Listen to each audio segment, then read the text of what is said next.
दोस्तों नमस्कार, आप सभी का स्वागत है। आज हम उपन्यास और कहानी में अंतर समझेंगे जो आपकी परीक्षाओं की दृष्टि से बहुत ही महत्वपूर्ण है। तो आइए उपन्यास और कहानी में अंतर समझते हैं। उपन्यास और कहानी। उपन्यास में किसी नायक या नायिका के संपूर्ण जीवन का चित्रण होता है, अर्थात हम इसको कह सकते हैं कि जन्म से मृत्यु तक या फिर शुरू से अंत तक किसी नायक या नायिका के जीवन का यहाँ पर क्या होता है, चित्रण होता है। किसमें? उपन्यास में। जबकि कहानी में किसी नायक या नायिका के जीवन का एक भाग का वर्णन होता है, चित्रण होता है।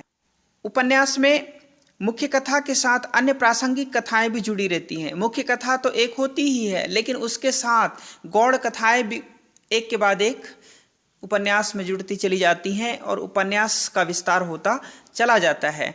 लेकिन कहानी में केवल एक ही मुख्य कथा होती है। कहानी में क्या होती है? एक ही मुख्य कथा होती है। उपन्यास का आकार कैसा होता है? बड़ा होता है, क्योंकि इसमें मुख्य कथा के साथ गौड़ या आश्रित कथाएं भी एक के बाद एक क्रमशः जुड़ते रहती हैं। इस कारण से उपन्यास का आकार कैसा होता है? बड़ा होता है, लेकिन कहानी का आकार क्या होता है? छोटा होता है। ठीक है, अगला देखिए। उपन्यास में प्रायः जीवन की काल्पनिक कथा होती है। क्या होती है? काल्पनिक कथा होती है।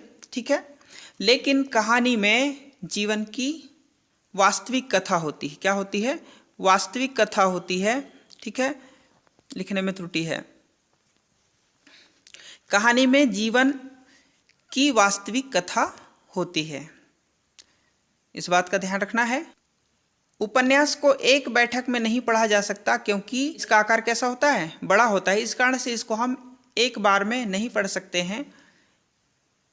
लेकिन यहीं पर कहानी को एक बैठक में क्या कर सकते हैं? हम पढ़ सकते हैं, इसको पढ़ा जा सकता है। और इसके उदाहरण देखिए। मुंशी प्रेमचंद द्वारा लिखित कुछ उपन्यास हैं, जैसे सेवा सदन, प्रेमाश्रय, गबन गोदान, और भी अन्य उपन्यासकारों कि हम उपन्यास को लिख सकते हैं। यहाँ पर जयशंकर प्रसाद द्वारा लिखित छाया, आकाशदीप, आंधी और इंद्रजाल, ये कहानी है।